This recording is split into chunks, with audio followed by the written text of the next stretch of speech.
கழுத்து வலிக்குன்னு இன்னைக்கு நான் எக்ஸசைஸ் சொல்லித்தரேங்க. கழுத்து வலிக்கு மட்டும் இல்லைங்க, கையில் வலிச்சாலும் சரி, கையில் விரல் மரமரப்பு இருந்தாலும் சரி, இந்த எக்ஸசைஸ் ரொம்ப பிரயோஜனமாக இருக்கும். இல்லை ஒரு பக்கம் தலைவலி, ரெண்டு பக்கமும் தலை வலிக்கிறது, தலைக்குள்ளே குத்துற மாதிரி இருக்குது, இதுக்கெல்லாமே இந்த எக்ஸசைஸ் ரொம்ப யூஸ்ஃபுல்லாக இருக்கும். அதே மாதிரியே இந்த கண்ணுக்குள்ளையெல்லாம் வலிக்கிறது, தாடையில் வாயை திறந்தா வலிக்கிறது, இல்லைன்னா கண்ணு வாய் இதெல்லாம் வலிக்கிறது, ஃபேஸ் ஃபுல்லாக வலிக்கிறதுக்கும் யூஸாக இருக்கும்.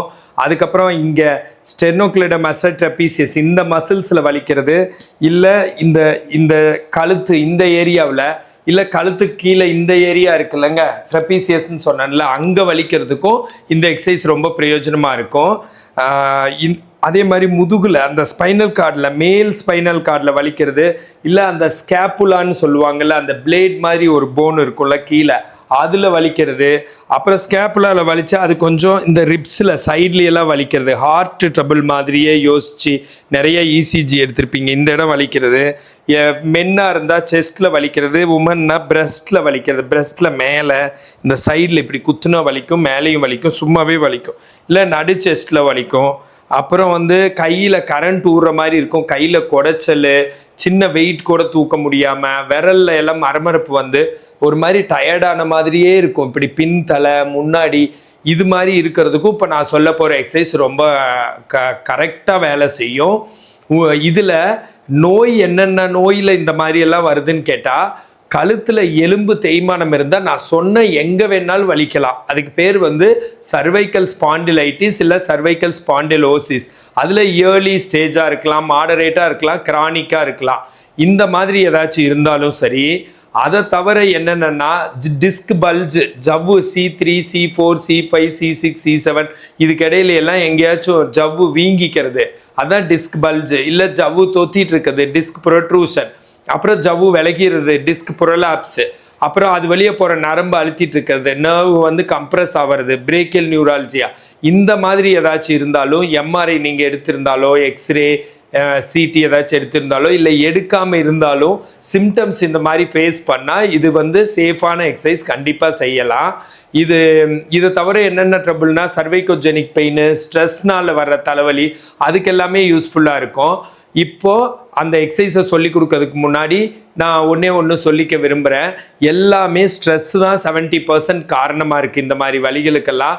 30% நீங்கள் தூங்காமல் இருக்கிறது, இல்லை தலைவாணி பெருசாக வச்சு படுக்கிறது, டூ வீலர் அதிகமாக ஓட்டுறது, அப்புறம் உணவில் சில பேலன்ஸ்டு டயட்டாக நியூட்ரிஷியஸ் டயட்டாக எடுத்துக்கிறது இல்லை, அதே மாதிரி எக்ஸசைஸ் ப்ராப்பராக பண்ணுறதில்ல, இதனால எல்லாம் வலிக்குது. இல்லைன்னா இம்ப்ராப்பராக அதிக வெயிட் வச்சு ஏதாச்சும் ஒன்று பண்ணிடுறீங்க, ஃபிட்னஸ் சென்டரில் போய் தெரியாமல் பண்ணிடுறீங்க, கழுத்து வலியும் வச்சுக்கிட்டு போய் ஏகப்பட்ட எக்ஸசைஸ் பண்ணிடுறது, இதுல எல்லாம் வருதுங்க. ஸோ இப்போ நான் எக்ஸசைஸாக ஆரம்பிக்கிறேன். இந்த எக்ஸசைஸ் செய்கிறதுக்கு முன்னாடி தெரிஞ்சுக்கோங்க, உங்கள் தலை நேராக இருக்கணும், முன்னாடி பெரிய கண்ணாடி வச்சுட்டு தான் பண்ணணும். ஸோ 1 இப்படி ரொட்டேஷன் கிளாக் வைஸ் 7 தடவை.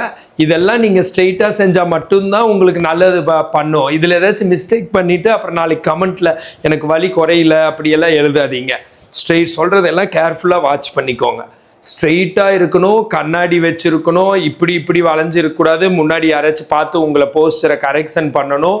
அப்படி பண்ணிவிட்டு இது மாதிரி ப்ராப்பராக பண்ணணும். சிலர் இப்படி சுற்றுறது, இல்லை முன்னாடி மட்டும் சுற்றுறது, அப்படி கிடையாது, இது ஃபுல்லாக சுற்றணும். ஓகேங்களா? இது ஃபுல்லாக சுற்றுறது. அப்புறம் ஆப்போசிட்டில் இப்படி சுற்றுறது. ஓகேங்களா? 1 2 ஆச்சுங்களா? ஸ்ட்ரெயிட்டாக இருக்கணும் பார்த்துக்கோங்க.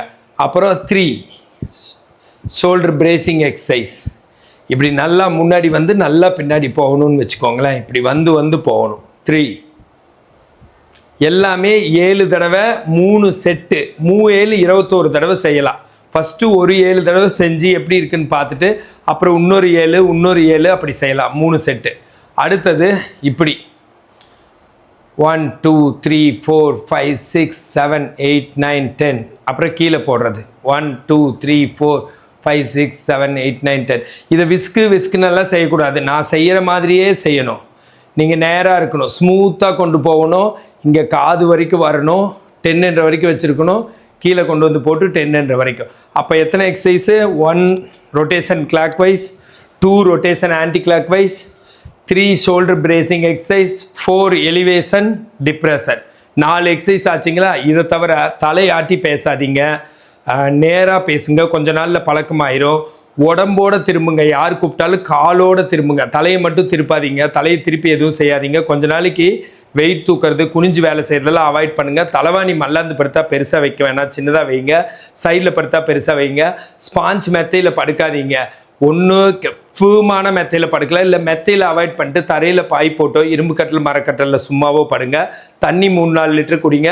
ஃபர்ஸ்ட் ஆஃப் ஆல் மகிழ்ச்சியாக இருங்க, ஹாப்பியாக இருங்க, ரொம்ப சந்தோஷமாக இருங்க, ரொம்ப ஜெனரஸாக இருங்க, அன்பாக இருங்க. இந்த மாதிரி ஹெல்த் டிப்ஸ் வேணா என்னை ஃபாலோ பண்ணுங்கள். ஃபிசியோதெரப்பி கன்சல்டேஷன் வேணா எனக்கு கால் பண்ணுங்கள். நான் பிரகாஷ், ஃபிசியோதெரபிஸ்ட்.